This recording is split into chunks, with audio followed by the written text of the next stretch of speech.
slava tam kungam par to. Mūsu pestītājs ir dzīvs. Āmen.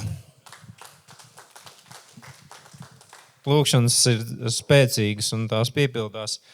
Un mēs esam pamazām pienākuši pie svarīgākā vakara daļas. Un pie mums ciemos ir Mārcis Jukumsons, jukumnieks. Pareizi bija, Mārci? Es aicinu tevi šeit priekšā. Un tu esi svētīts, Mārci, jo tev ir diezgan daudz laika. Parasti mācītājiem 5 minūtes paliek beigās. Bet tev ir vismaz 40 kopā. Amen. Amen. Paldies. Liels prieks ir būt šeit. Paldies Agrim par uzaicinājumu. Sākšu ar to, ka Agris man zvanīja vienreiz. Man nebija iespēja pacelt. Viņš man zvanīja vēlreiz. Man atkal nebija iespēja pacelt. Es nezināju, ka tas ir viņš. Tas bija nedēļas nogalē. Man esot ar sieviņu, un mums pirms 2 mēnešiem piedzima pirmdzimtais dēls Jozuā. Un, slavu Dievam. Un es sapratu, ka es atzvanīšu pirmdien, jo man jāliek prioritātes būt ar ģimeni un izbaudīt laiku kopā. Un tad es pirmdien uzzvanīju, un mēs sarakstījāmies, un Agris bija žēlstību dodošs, un tāpēc ir liels prieks būt beidzot šeit. Esmu gan daudz dzirdējis no dažādiem cilvēkiem, un liels prieks par to, kas šeit notiek. Un es gribu iesākt, pirms es dalos vienkārši ar lūkšanu, lai nocentrētu savu sirdi. Un, tajā laikā, ko es dalīšos, un pēc tam arī lūksim, lai Dievs dara to darbu, ko viņš vēlās šajā vakarā. Ja? Tā kā lūksim kopā. Jā, mēs nākam tavā tuvumā, trīsvienīgais Dievs, un mēs paskamies par to, ko tu dari. Mēs paskamies, ka mēs varam pievienoties tam darbam, ko tu dari mūsu dzīvēs, bet paldies, ka tu saved mūs kopā, un šis vakars tam ir apliecinājums. Un paldies, ka tu dari kaut ko lielāku. Un Dievs, es lūdzu, ka tu stiprini mūsu ticību, raugoties uz priekšu, ka mēs katrs varam būt jūtīgi pret tevi, Svētais Gars, arī šajā vakarā. Kas ir tas, ko tu saki uz mums? Kungs, pāri katram brālim, kas ir dalījies, kungs, mēs lūdzam, ka mēs caur to visu sadzirdam, ko tu saki katram vienam no mums.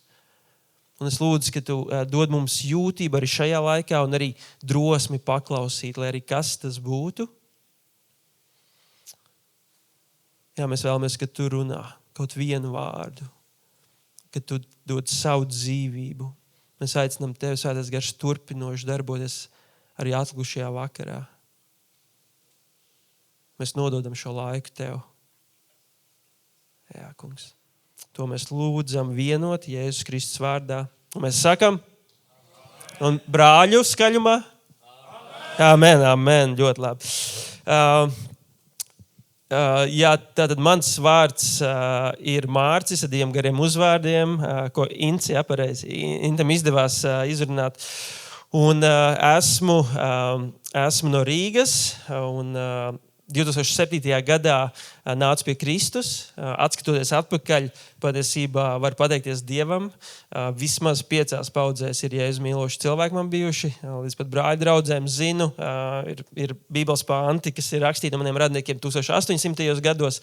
Tā kā varu atskatīties uz atpakaļu un saprast, ka Dieva žēlstība ir liela, bet tā dod arī motivāciju iet uz priekšu savā dzīvē. Un, kā jau teicu, 2007. gadā es dzirdēju evaņģēliju, un es viņu biju dzirdējis, esmu izaudzis kristīgā vidē, Baptistu baznīcā Rīgā, un es viņu biju dzirdējis, bet ir mirklis, kad Svētais Gars pieskārās manai sirdī. Un tie no jums, kas ir atsaukšies Kristum, zina to mirkli, tu reizēm var dzirdēt, bet tad tu dzirdi. Un es dzirdēju skaidru evaņģēliju. Man, kas bija izaudzis šajā vidē, es saprotu, ka man, lai arī es visus pazīstu, bet man nav viss ok ar Dievu. Un es atcaucos evaņģēlijam 16 gadu vecumā, un pēc 3 gadiem Dievs lika tādu deksmi, ka ir cilvēki, kas nepazīst Kristu. Man bija 19, un bija vēl kādi cilvēki, mēs vadījām jauniešu vakarus, un tā deksma auga lielāka. Es sapratu, tas nav tikai par pāris jauniešiem, mēs sākām lūgt, lai Dievs atgriež vīriešu. Ja bija pilns ar māsām, un arī manā radu lokā daudz sievietes bija tās, kas vadīja iniciatīvas. Un mēs sākām jauniešu būdam lūgt, lai Dievs glābi vīriešu. lai Dievs dod jaunus vadītājus. Mēs sapratām, ka ir vajadzīgi vadītāji, ir vajadzīgi vīri ģimenēs. Un mēs sākām lūgt, un to lūdzot, mēs lūdzām arī, lai Dievs glābi jaunus cilvēkus. Un pašiem nezinot, mēs sākām kļūt par atbildi tām lūkšanām. Pēc 3 gadiem tā apetīti, tā var teikt, tas izsalkums redzēt cilvēks atsautoties Kristus vēstī kļūt tik liela, ka mēs attapāmies sākot vest cilvēks pie Kristus. Un no 2010. gada, principā mēs sākām jaunu draudzi. Tas nebija pašmērķis, bet mēs vienkārši sākām redzēt, ka cilvēki nāk pie Kristus un 19 gadu vecumā ar vēl 2 ģimenēm, tajā laikā vēl nebija precējies, sākās tāds misijas gājums manā dzīvē. Un šobrīd pēdējos arī 6 gadus vadu draudzi Rīgā ar nosaukumu Vārds un Gars. Un tā ir aizvien manas sirds redzēt, ka cilvēki dzird un atsaucās vēstī, ko Jēzus ir mums devis. Tātad par šo vakaru lūdzot, klausoties uz Svēto garu, ļoti skaidri jūtu, ko es vēlos dalīties. Esmu uzlicis timeru, lai būtu jūtīgs pret laiku. Bet tie vārdi, ko es dzirdēju, ir sekojoši vīrs pēc Dieva sirds. Vīrs pēc Dieva sirds. Es nezinu, kas tev pirmais nāk izdzirdot šos vārdus. Tie, kas jums varbūt nedaudz erudītāk Bībelē, uzreiz kaut kādas atsauces skaidrākas zina, citiem varbūt tas neko neizsaka. Bet šis ir vīru vakars, vai ne? Tad mēs šeit esam vīri. Bet interesanti, ka Bībele runā ne tikai par vīriem, bet ir kāds svarīgs aspekts par to, ka ir vīri, jeb vīrs, vismaz viens skaidrs bija norādīts, kurš ir pēc Dieva sirds un kādas lietas, ko mēs varam mācīties no viņa. Ka mēs domājam par šo raksturojumu, es nezinu, kas tev pirmais nāk galvā. Citiem vīriem pieminot vārdu sirds ir varbūt tāda vājuma pazīme, par ko tu runā, vai ne? Vīriem tur jārunā par spēku, ārējām lietām, varbūt dažādas izpratnes, ko nozīmē runā par vīrišķību. Bet tas, ko mēs redzam, ka Bībele runā par kādu vīru, kurš nebija perfekts, kādu vīru, kas pieļāva arī pietiekami daudz kļūdas savā dzīvē, bet caur to visu viņš turpināja atkal un atklāt meklēt Dievu. Tik daudz, ka apstuļu darbos jaunajā derībā jau par šo vīru viņš tiek minēts, ka tas bija vīrs, ko Dievs sauc, ka tas ir vīrs pēc mana prāta, pēc manas sirds. Un šis vīrs bija Dāvids. Dāvida dzīve ir ļoti plaša, mēs visam neiesim cauri, bet ir kāda svarīga aina viņa dzīvē, kad 1. Samuela 16. tā laika priesteris gāja svaidīt nākamo ķēniņu. Un Dāvida tētis, kā sauc viņu, kāds zina? Isais, Isais. Tur jāsās tulkojums noteikti, vai nekā kurā, bet Isais, tātad Dāvida tētis, redz, ka ir atnācis Samuels, tātad priesteris ir ieradies, un viņš liek atvest savus dēlus. Tātad tēvam ir uzdevums atvest savus dēlus, jo Dieva sūtītais priesteris grib izredzēt nākamo ķēniņu. Un kas notiek? Tiek nostādīti šie dēli, un Dievs atkal un atkal saka, šis nav. Līdz ir šis jautājums, ko Samuels uzdod, vai visi jaunekļi ir klāt. Un tad Isais atcerās, ka vēl ir viens palicis tur ārā laukā. Avju gans, kurš tajā mirklī pat nebija ieaicināts iekšā un ir tur ārā pie avīm. Es nezinu, vai tu tos pāntus esi lasījis, iespējams tu esi, vai tu esi par tiem domājis, cik patiesībā dziļi tie pānti ir. Ka Dāvida tētis, iespējams, vienā no svarīgākajiem momentiem tajā ģimenes vēsturē, mēs teiktu, ja? Pat neiedomājās viņu iesaukt iekšā, kā vienu no variantiem. Un tad paiet kāds laiks, un mēs varam lasīt psalmus, kur Dāvids ir viens no svarīgiem autoriem, un 27. psalmā, kas ir ļoti īpašs psalms, es iedrošinu mācīties Dievu vārdu no galvas, 10. pantā, Dāvids man liekas, es ticu, tāda man sapratni retrospektīvi atskatās. Viņš saka, ja pat mans tēvs un mana māte man atstātu, tas kungs mani pieņems. Mīļie brāļi, es ticu, šie nav tikai skaisti vārdi, tā ir izdzīvot liecība. Kaut kas, ko Dāvids bija iemiesojis savā stāstā, ko nozīmē būt atstumtam, ja mēs teiktu atraidītam no saviem uz zemes, ja miesīgi tuvākajiem. Taču viņš, un šis psalms mums to apgalvots Dieva vārds, atrada vēl dziļāku pieņemšanu šī atraidījuma gaismā. Un ja mēs esam godīgi, un es ticu, ja mēs kopīgi esam godīgi, ikvienam no mums ir dažādi veidi rētas, vai tas ir atraidījums, dažādi veidi viņu saukt par salauztību. Jo šovakar, Edmunds, paldies, ka arī tu dalījies. Kādas no lietām, ko Edmunds dalījās, es smaidīju, jo mēs šovakar pirmo reizi iepazināmies, bet es saprotu, ka Gars ir gājis pa priekšu kādas lietas, kas man ir sirdī, viņš jau kaut kādā ziņā pieskārās tam.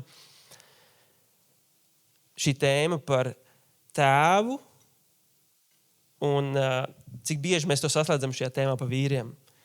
Es nezinu, tavā dzīvē, kāds ir bijis tavs tēvs, tavs zemes tēvs. Varbūt tu nekad neesi dzirdējis vārdus, es lepojos ar tevi. Vēl rētāk, iespējams, cik no mums ir dzirdējuši vārdus, es tevi mīlu, izdvestus, verbāli. Varbūt viņš nebija emocionāli pieejams, varbūt viņš bija zem kādas smagas atkarības, varbūt bija kritisks, varbūt vispār nebija blakus tavā dzīvē.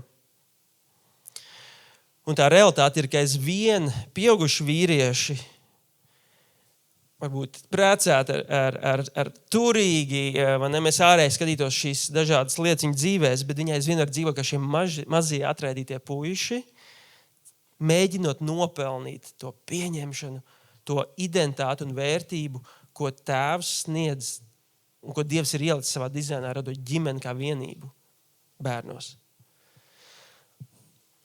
Manā stāstā es teicu, ka man ir bijušas šīs daudzās paudzes, un līdzīgi, es neatceros, kurš minēja, ka, liekas, kāds ir tavs stāsts, ne? Un es izaugu dzirdot dažādus radikālus atgriešanās stāstus un slava Dievam par katru vienu no viņiem.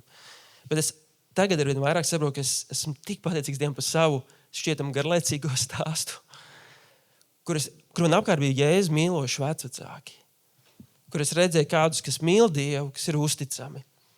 Un man tāpat bija mans atsaukšanās mirklis, bet tur bija tā svētība, kas plūda. Un manā stāstā man ir mīlošs tēvs. Viņš auga no man vecāka, kas arī mīlēja Dievu. Un patiesībā šokar, kad mēs ar Edmundu iepazināmies, izrādījās, ka Edmunds mācījās pie man vecstāva, ja? Mākslu, ja? Tas tā smieklīgs pasaka man uzvārdu, un parasti pēc 1-2 teikumiem satopies vai pie man vecstāva, vai pie man tēva, ja? Latvija maza. Bet kāpēc es to pieminu? Es ticu, ka var būt svētība, ko tu nodod savām nākamajām paudzēm. Un es lūdzu, lai īstenībā tavām nākamajām paudzēm ir garlaicīgi atgriešanās stāsti. Vislabākajā ziņā. Protams, neviens sastapšanās reiz nav garlaicīgi, saprotiet man pareizi, bet lai nav jānoiet līdz zemākajai vietai, visdziļākajā tumsā. Bet lai viņa atgriešanās ir no Dieva labestības, kas mūs ved uz atgriešanos. Amen. Un manā stāstā es redzēju Dieva labestību, bet tāpat es biju salauzts, ne kā ik viens. Neatkarīgi, vai tu izaudz ļoti salauztā vidē, vai tu izaudz kristīgā vidē. Un es sāku melot, man izveidojās atkarība no datorspēlēm un citas lietas un tā tālāk, neiešu detaļās, bet tas viss notika paralēli, es atgriezos. Un tad, kad es atgriezos, Dievs mainīja manu sirdi, kā es teicu, man parādījās izpratni pieaugoši, ka tas ir caur žēlastību.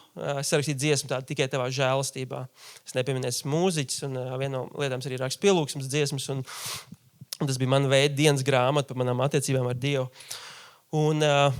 Un pagāja šie 3 gadi, un 2020. gadā, kā es teicu, tāds svarīgs pagrieziens manā dzīvē bija. Es sapratu kopā ar šīm 2 ģimenēm, ka mūsu sirds ir aizsniegt vairāk cilvēkus. No Norvēģijas bija atbraukuši kādi cilvēki, kas bija dibinājuši draudzes, kas sev identificē kā tādi aktīvi misionāri, ja, vedot cilvēkus pie Kristus un aizsākot šīs kopienas. Un mēs gribējām mācīties.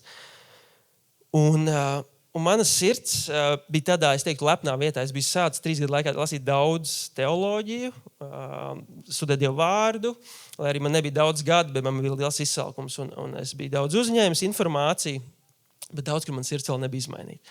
Un pienāca mirklis, kad pēc visām lekcijām, kas man interesēja, pienāca aizlūkšana laiks. Es nezinu, kā tev ir ar aizlūkšanu laiku. Vai tu esi tas, kurš pirmais skrien pēc lūkšanas, tad tu aizēji pēdējā rindā un tu vēro, kas tur notiek. Es principā būtu sēdējis tur aizmugurē, un vērojis. Un sirdī ar tādu sistemātiskās teoloģijas grāmatu kaut kur un ar kādu informācijas fonu. Bet es biju tāds skeptisks. Un tad kāds no vadītājiem teica, Klau, Mārci un mūsu komandā, ejiet un saņemiet aizlūkšanas. Viena lūkšana var mainīt jūsu dzīves. Un mēs aizgājām. Un bija šie 3 gadi gājuši šajā posmā, un mēs jau bijām diezgan dedzīgi par Kristu. Mēs vadījām cilvēkus pie Kristus un kalpojām. Ja? Un mēs nonākam šajā lūkšana vietā, un šie cilvēki pat neprasa, par ko lūgt. Es tāds nebiju sastaps. Viņi tā pazemīgi, viņi teica, ka viņi vienkārši klausīsies, ja nāks kādas lietas, viņi līdzdalīs, un mēs varēsim izvērtēt, vai tas ir no Dieva, ja, vai tas mums kaut ko izsaka. Un man stāvēja 3 brāļi. Viens tāds ļoti drukns un 2 druknāk par mani. Un tagad šie norvēģi sāk tā ļoti pazemīgi, bez pompa, un es gaidīju, ka viņi būs miesīgi, kaut ko nebiblisku darīs, lai es varu piesieties.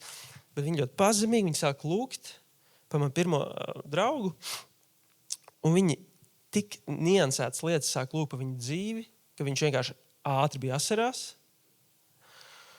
Un es biju tāds, ok, tagad lūdzu par otro cilvēku, ka notiek tas pats, es jau ļoti sarosies, bet tagad lūdzu par manu fizisko brāli, kurš nekad parasti neraud. Un kad viņš tika raksturots detaļās, es darīju, ko es zināju darīt. Es sāku ātri nožēlot visus grēkus, ko es zināju. Es biju nobijies, un es jums nevaru izskaidrot to, vai jūs esat bijuši tādā lūkšana tikšanās, kur es nobijies.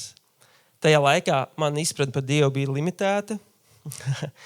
Es zināju 1. Jāņa 1.9, ja? Pareizi 1.9. Pirmā nodaļa noteikti, man liekas, 9. pāns, ja?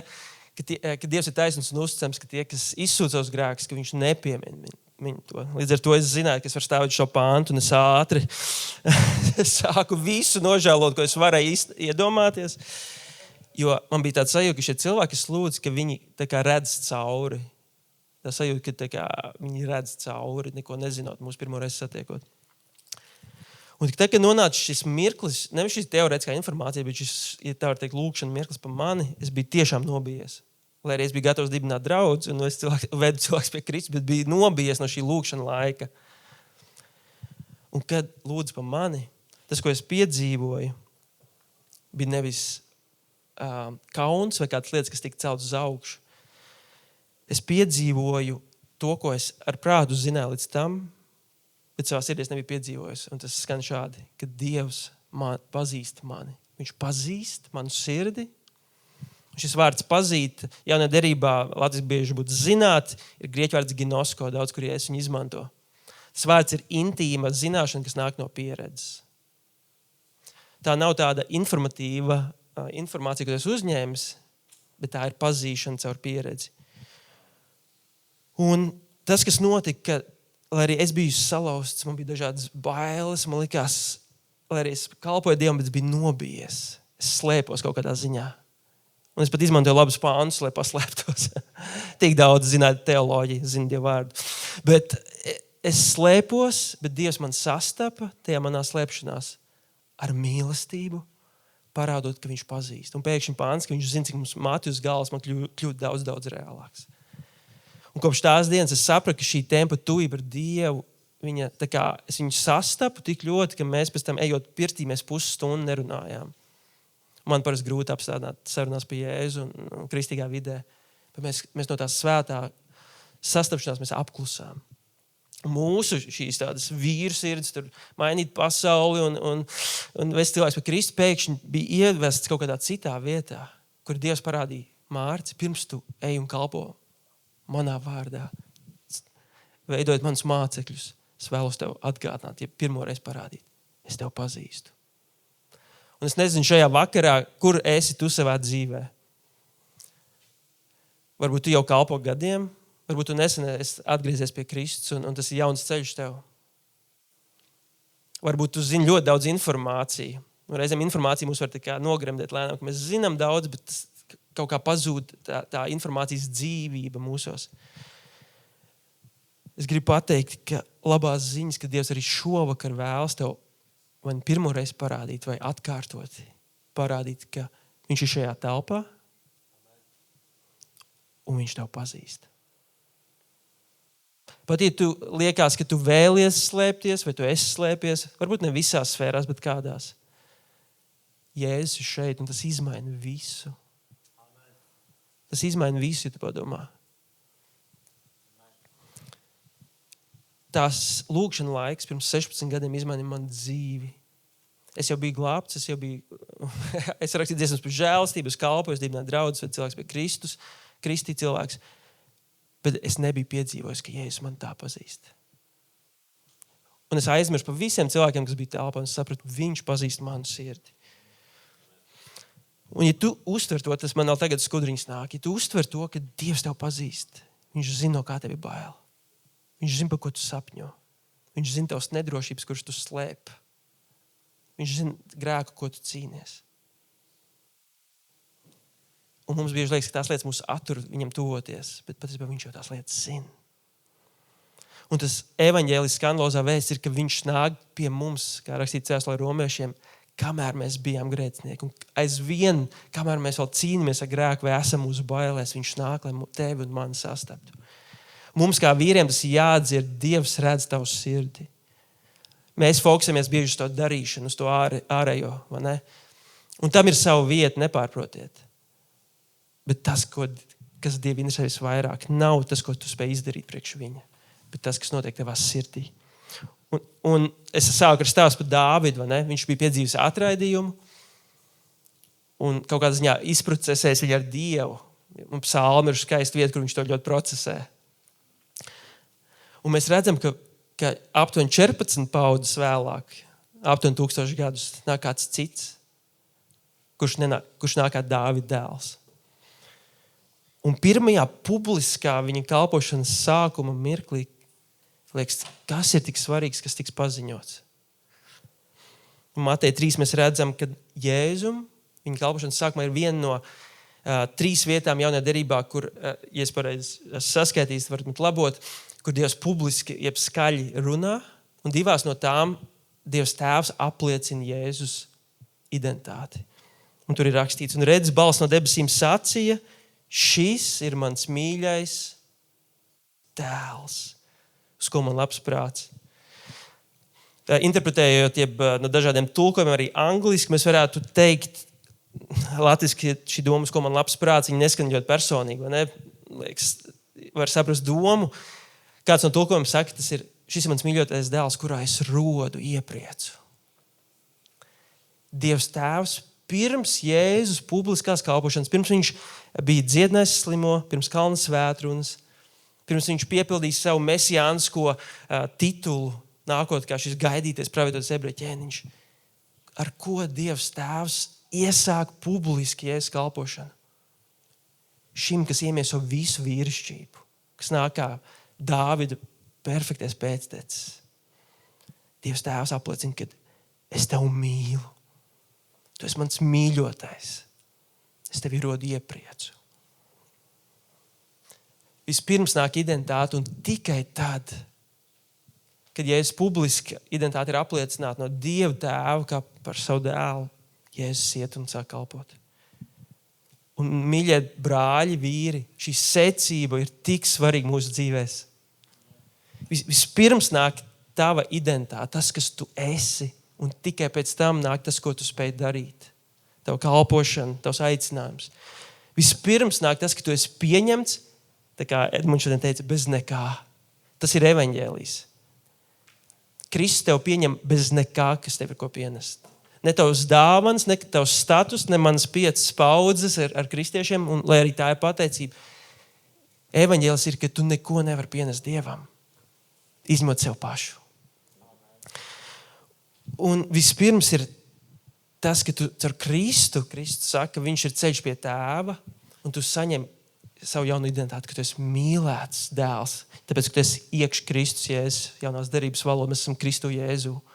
Ja tu esi Jēzus sekotājs, šie vārdi caur Kristu šodien, Svētais Gars grib, ka tie skan tavā sirdī.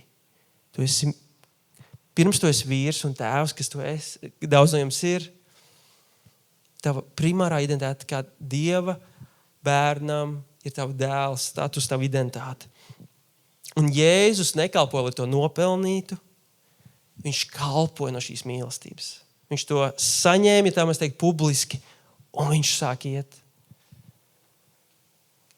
Uzreiz, kas notiek nākamajos pantos, ir tuksnesis, un Sātans nāk 3 kārdinājumos 2 reizes. Viņš nāk un saka, ja tu esi Dieva dēls, dari to un to. Ja tu esi. Citiem vārdiem, ja tu esi šis mīļotais dēls, tagad pierādi to. Parādi savu spēku, pierādi, ka esi šis mīļotais dēls. Un Jēzus atraida šo vēlmi no tums, pierādīt savu vērtību. Un tie ir ļoti svarīgi vārdi. Tev nav jāpierāda Dievam tēvam nekas. Kristus visu ir pierādījis priekš tevis. Tu vari nākt tāds, kāds tu esi. Arī šodien, neatkarīgi, cik tev ir pieredze, sekojot Jēzum, kur tu jūties, kur tu vēl slēpies. Dievs redz tavu sirdi, viņš vēlās tavu sirdi.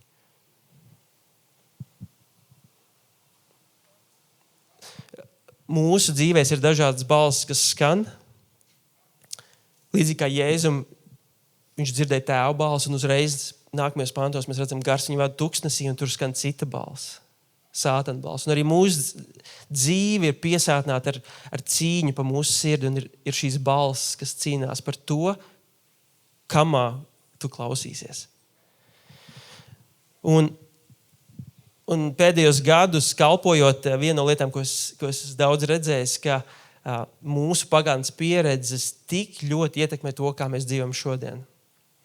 Un Jēzus nevelti nākot pie Lūkas 4 sinagogā citēja Jesais 61, es tur neiešu detaļās, bet tajā svarīgajā rakstvietā viena no lietām, ko šis glābējs nāks darīt, būs dziedināt salauztās sirdis.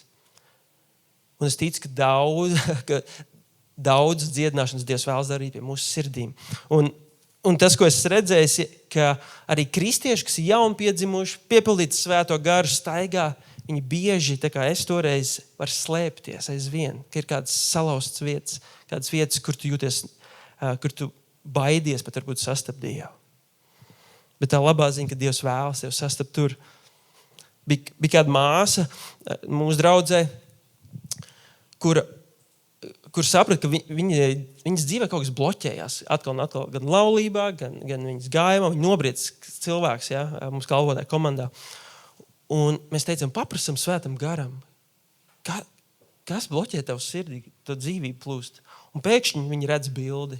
Viņi redz bildi, kur viņa ir bērnībā maz meitene, un viņa iet pie tēta galda, un tētis viņa, tā kā, ka viņam nav laiks. Un nākamo bildi atkal un atkal, un ir šīs konstantās bildes, kur tētim nekad nebija laiks. Un viņa mēģina dabūt viņu uzmanību atkal.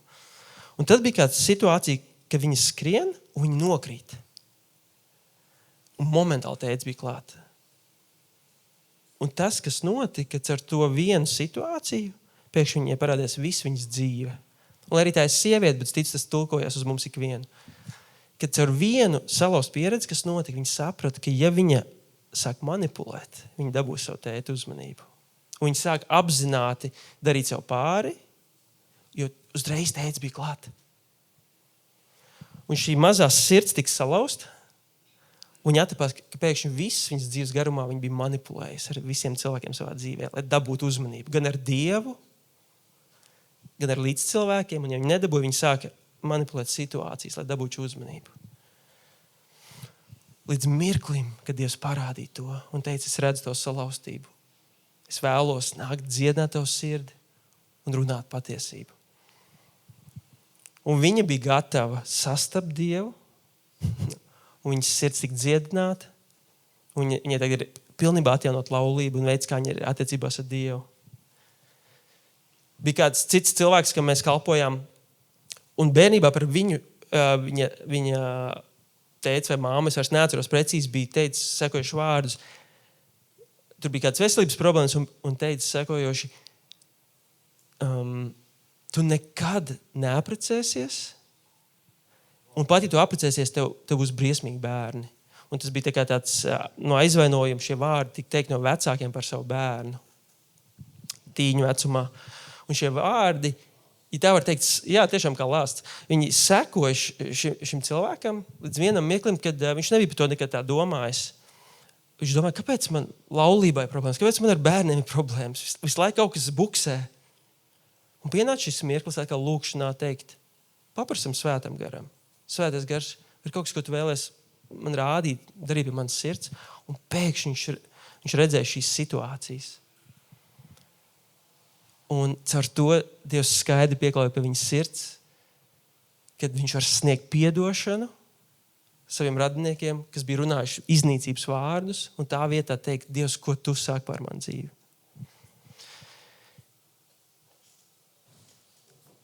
Kāpēc es minu šādus piemērus? Iespējams, tavā dzīvē ir bijuši vārdi, kas ir runāti par tavu dzīvi un sāpinājuši tavu sirdi. Varbūt ir bijuši pretēji, ir bijuši vārdi, kas nekad netika izteikti par tavu dzīvi, un tu būtu vēlējies, lai ir kādi dzīvības vārdi, kas tiek izteikti. Bet tā labā ziņa, neatkarīgi, vai tu sevi atrod kā Dāvids, piedzīvot atraidījumu, vai kāds no šiem piemēriem, kuri bijuši apzināti iznīcība. Dievs vēlēs dziedināt un atjaunot tavu sirdi aizvien. Jo atjaunojot tevi, tu vari būt šis dziedināšanas tilts un kanāls arī apkārtējiem. Kad tas sāk plūst savā laulībā, tas plūst savā ģimenē, kad tas sāk dziedināt attiecības, kas ir salauztas. Un es jums nevaru pateikt, cik daudz labu augļus redzējis pie šī vienkāršā soļa, kad cilvēks saprot, ka ir kaut kāds bloks, kaut kas kavē. Un mēs sakam, apstājies un paprasam svētam garam. Tieši tik vienkārši. Kāpēc? Tāpēc, ka Dieva vārds atklāja, ka svētais gars ir Jēzus sūtīts, un gan 2. Korintiešiem 3, 17, 18, gan Romiešu 8, 28, 29 runā, ka svētais gars ir tas, kurš mūs pārveido Kristus līdzībā. Viņš mūs, rakstīts, transformē, jeb veido. Un viņš paņem tās salauztās vietas, tā kā mēs esam gatavi, mēs atsaucamies, un viņš sāk pa soļiem ņemt salauztās vietas, lai dziedinātu un tur runātu patiesību. Un aizvietot melus, kam reizēm mēs esam noticējuši mūsu dzīvēs, un tur runāt patiesību. Un tāpēc noslēgumā es gribu šovakar, noslēdzot savu uzrunu par šo tēmu, būt vīram pēc Dieva sirds. Pirms mēs prasam svētam garam, un mēs to vienkārši darīsim katrs individuāli, ar manu mīļāko praksi, klausīšanās lūkšanu. Lasot baznīcas tēvus 2000 gadu garumā, viena no tādām esencēm ir apstāties un klausīties. Un tad radās tādas lietas kā tūkstneša tēvi un citi, kas sāk meklēt Dievu un klausīties, viņi saprata, ka ir jādzird, kā Dievs runā. Ja? Mēs teiktu svētā gara balsi. Un reizē mums, īpaši tiem, kas ir harizmātiskā vidē, mēs esam ļoti skaļi, tam ir sava vieta, bet mēs aizmirstam apklust un klausīties. Es jums varu pateikt, labs tips no māceklības, vienkārši prasiet svētam garam.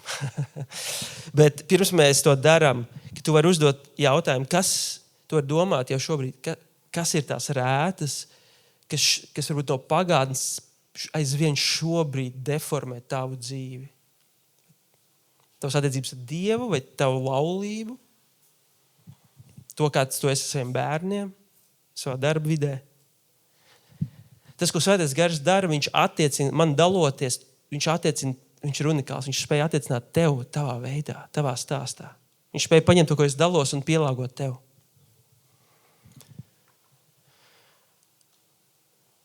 Neviens no mums šeit nav bez ievainojumiem. Vienkārši jautājums, vai mēs esam atklāti un jūtīgi pret svēto garu. Un pirms mēs ceļam citus, mums ir vajadzīgs būt atjaunotiem un celtiem no Dieva. Tamdēļ šis jautājums svētam garam, kas manā dzīvē ir tas, ko tu vēlies šobrīd darīt? Un caur mums, mīļie brāļi, vīri, ejot šajā Dievs vēlas, ka mēs šo dziedināšanu un atjaunošanu esam tajās vidēs, kur mēs esam. Dāvids atrada tēvu, kurš viņu pieņēma. Jēzus savu kalpošanu sāka no šīs identitātes apliecinājuma un pēc tam apskaidrošanas kalnā pirms viņa kulminācijas iešanas uz Jeruzālēm. Viņš zināja, kas viņu sagaida, bija šis vēl viens publisks apliecinājums no tēva. Un mums, caur Kristu, ir atvērts tās pašas durvis. Un rakstiet, ko es noslēdzu, ir Romiešu 8.15, kas ir par ikvienu no mums. Un pieņem to savā sirdī. Jo jūs neesat saņēmuši verdzības garu, lai atkal Kristu bailēs, bet jūs esat saņēmuši dievbērnības garu, kas mums liek saukt Aba tēvs, jeb tētīti. Šis pats gars apliecina mūsu garam, tad svētais gars apliecina mūsu garam, ka esam kas? Kalpotāji? Draudžu dibinātāji? Nē. Apstuļu pravieši? Gani? Tas viss ir labi, bet nē. Kaut kas svarīgāks. Ka mēs esam Dieva bērni. To dara svētais gars, mīļie brāļi. To nespēja darīt es, to nespēja darīt Agris, to nespēja darīt neviens kalpotājs. To spēja darīt kalpot Kristus gars. Un mēs lūdzam, lai arī šovakar un arī caur vīru dienām ir šī dziļā kalpošana, šī transformatīvā kalpošana, ko spēja darīt tikai svētais gars, kurš tiek caur visiem barjerām un slāņiem līdz visdziļākajai sirds vietai un apliecina varbūt pirmo reizi vai atkārtoti, ka tu esi Dieva bērns. Un es vēlos, ka mēs paņemam šo vienu minūti, es uzlikšu taimeri, un ka mēs klausāmies uz svēto garu. Mēs uzdodam šo jautājumu, svētais gars, ko tu vēlies man rādīt, ko tu vēlies man teikt. Un kamēr mēs klausīsimies, varbūt reizes, kad nekas nenāk. Ja? Tas ir pilnīgi ok. Nejūt ne vainas apziņu, ja? Neko, ja nekas specifisks nenāk. Bet ir reizes, ka ļoti skaidri Dievs var rādīt, tu var reizēm vizuāli redzēt atmiņu, tev var nākt, angļu sakot, flashbacks no situācijas, kam tu esi gājis cauri. Tie var būt vārdi, ko tu dzirdi, vai sajūti, ko tu pazīsti. Un lūdzot, man bija sajūta, ka iespējams šovakar ir kādi, kas redz pat murgus, atkārtojuši nakti no nakts, kaut kas, kam tu esi gājis cauri, un kas tev aizvien moku un ietekmē. Tas var būt ļoti dažādas lietas, veidos, kā Dievs rāda. Bet klausīsimies uz svēto garu šo 1 minūti, un pēc tam es izstāstīšu tālāk. Jā, mēs šobrīd apstājamies svētais gars, un mēs lūdzam runā, kungs. Jā, mēs klausamies.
Šī praksa manā dzīvē ir mainījusi ļoti, ļoti daudz.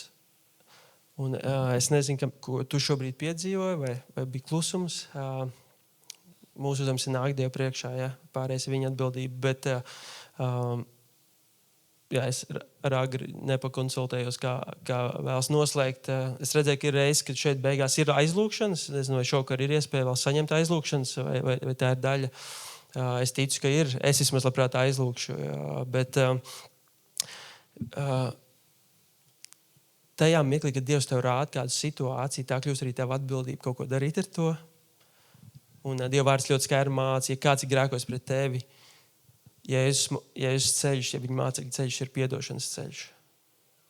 Mums ir piedots, tāpēc mēs esam aicināti piedot. Ne tāpēc, ka kādas lietas nebūtu netaisnīgas, bet tāpēc, ka Dievs vēlas, ka tu ej brīvībā.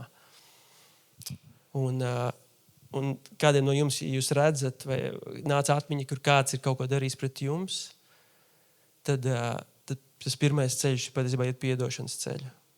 Un ļoti bieži tas var ļoti spēcīgi to darīt kopā ar kādu. Protams, tu to var darīt vienatnē, bet kaut kas notiek arī skaļi. Tu izgaismo lietas, varbūt lietas, kas ir turētas tumsā ilgi. Tad tumsai pazūd spēks. Bija sajūta, ka iespējams kādi dzird aizvien vārdus, kas ir runāt par jums. Tie burtiski var būt kā tādi lāsta vārdi, kādi iznīcības vārdi, kas seko. 4. Mūzes 6. Dievs liek likt šos Ārona svētību, likt šos svētības vārdus, kas ir rakstīts sekos viņiem. Tad līdzīgi pretēji, vai ne? Mūsu dzīvēs mēs varam, cilvēki var neapzināti bieži likt šos iznīcības vārdus, un viņi arī seko. Līdz mirklim, kad Svētais Gars tos uzrāda, un viņi var tikt salausti, viņu spēks var tikt salausti cilvēku dzīvēs. Tas ir pateicoties Kristum un evaņģēlijam. Viņa asins spēkam, kurš dod jaunu vārdu, labāku vārdu, dzīvības vārdu.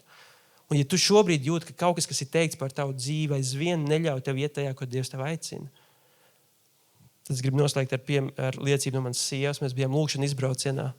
Mēs pavadījām laiku lūkšanā. Bija ļoti svētīgs laiks. Mēs mēģinām katru rudeni vienkārši braukt, pavadīt laiku. Un mēs dalāmies, ko Dievs ir rādījis, un mēs dalāmies, un visi ļoti labi, un pēkšņi ir mirklis, ka vienkārši tāds sajūta, ka viņai uznāk kaut kāds tāds spiediens, pēkšņi tāds smagums. Un saka, kas notika? Viņa saka, es nezinu. Un ko es tad darīju? Jūs šokar esat jau iemācījušies. Ko prasīsim? Kam? Svētiem garam. Tā kā Mārts nezina, ka man pastorālā gudrība iztrūkst. Slavdējam, ka ir Svētais Gars.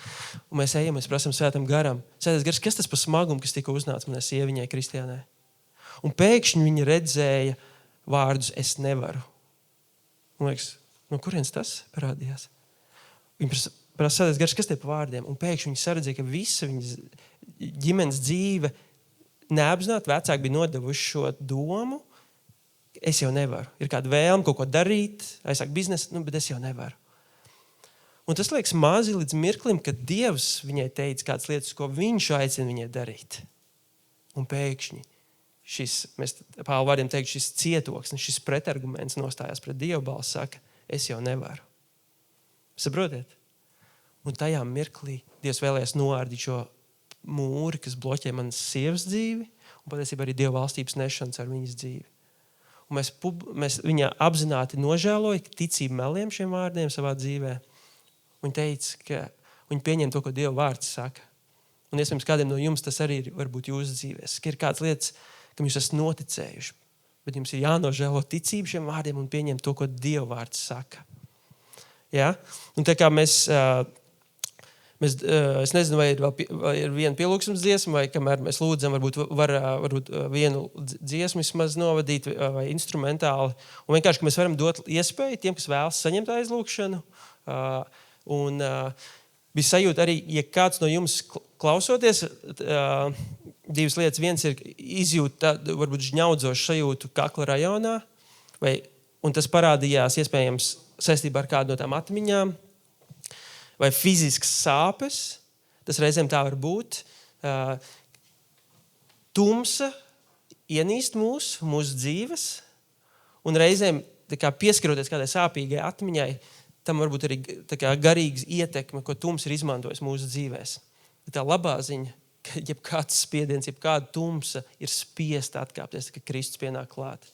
Kad viņa Svētais Gars pienāk klāt. Un es tev gribu teikt, ja klausoties, tu sāc justies sliktāk, tā patiesībā ir ļoti laba ziņa. Tas nozīmē, ka tums ir pacelt augšā. Bieži cilvēki klausās, kas par to dalos, viņi saka, man pēkšņi saka sāpēt galvu, saka palikt grūti, saka, tas ir ļoti labi. Kāpēc? Tāpēc, ka Kristus gaisma ir iespīdējis tumsā. Un tumsa ir izgaismota. Un ka Kristus gaisma un gaismas tēvs, amen, ka gaismas tēvs iespīd, tad tumsē vairs nav vietas.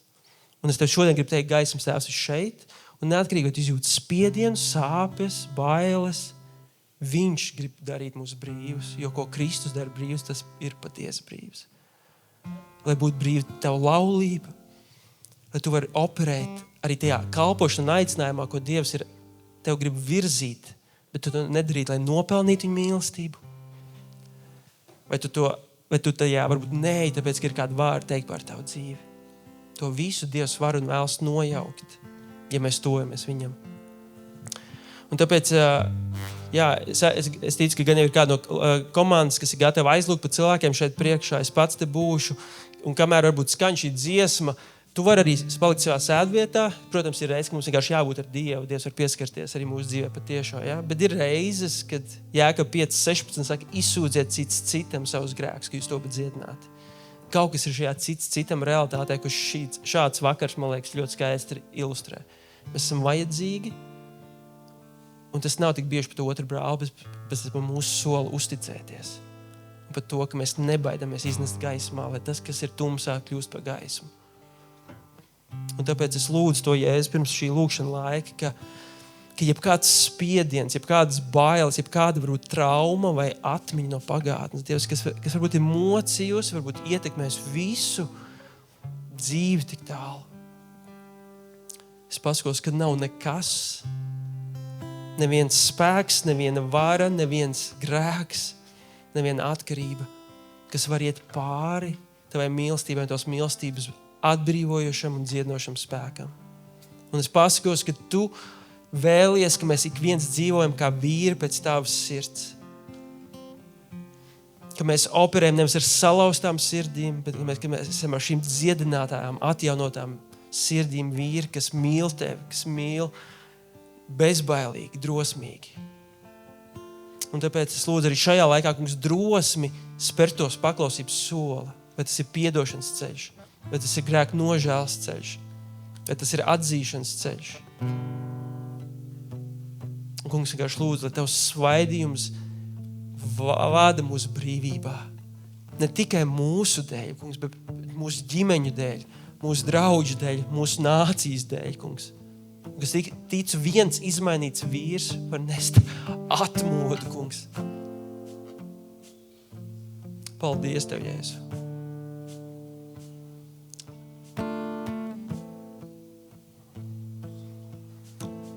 Es aicinu, ka mēs varam piecelties.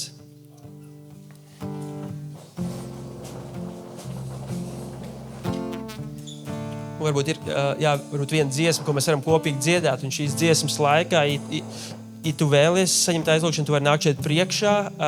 Ja tu jau atrod kādu cilvēku, ko tu pazīsti arī aizmugurē, droši arī var iet pie telpā pie kāda konkrēta cilvēka. Bet līdzīgi kā es dalījos, viena lūgšana var mainīt ļoti, ļoti daudz. Un neaplaup sevi no paklausības, ko tas var nest.